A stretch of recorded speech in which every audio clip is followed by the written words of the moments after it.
डोंगराळे येथील अल्पवयीन मुलीवरती झालेल्या अत्याचार आणि खून प्रकरणी पीडितेला न्याय मिळावा यासाठी डोंगराळे ग्रामस्थ आणि पीडितेचे कुटुंबीय हे आजपासून आमरण उपोषण करणार आहेत। आज सकाळी 11 वाजल्यापासून डोंगराळे गावामध्ये या आमरण उपोषणाला सुरुवात होणार आहे। तर या घटनेची फास्ट ट्रॅक कोर्टामध्ये केस चालवावी आणि आरोपीला तात्काळ फाशी द्यावी अशी पीडित कुटुंबीय आणि ग्रामस्थांची मागणी आहे।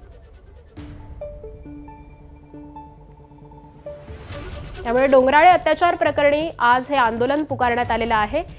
पीडित कुटुंबीय आणि ग्रामस्थ यांनी मागणी केलेली आहे की या संपूर्ण घटनेची फास्ट ट्रॅक कोर्टामध्ये केस चालावी, त्याबरोबरच आरोपीला तात्काळ फाशीची शिक्षा ही देखील सुनावण्यात यावी अशी मागणीही करण्यात आली आहे। आणि आज संदर्भातले अपडेट जाणून घेऊयात। आपले प्रतिनिधी संदीप जेजूरकर आपल्या सोबत आहेत। संदीप, पीडित कुटुंबियांची आणि ग्रामस्थांची मूळ मागणी काय आहे? सकाळी 11 वाजल्यापासून उपोषणाला सुरुवात होणार आहे। आकांक्षा, ज्या पीडित मुलीवर अत्याचार झाला, खून झाला, त्या घटनेला आज 15 दिवस उलटून जात आहेत। मात्र अजूनही त्या कुटुंबियांना न्याय मिळाला नाही अशी भावना त्या गावातील ग्रामस्थांची आहे व ते पीडित कुटुंबियांची आहे।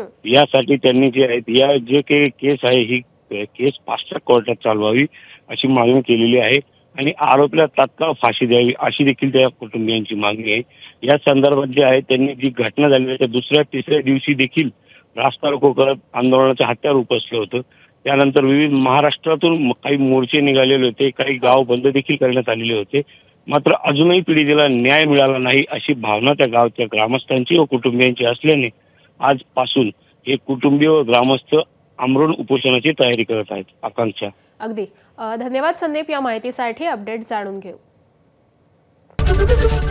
एबीपी माझा, उघडा डोळे बघा नीट।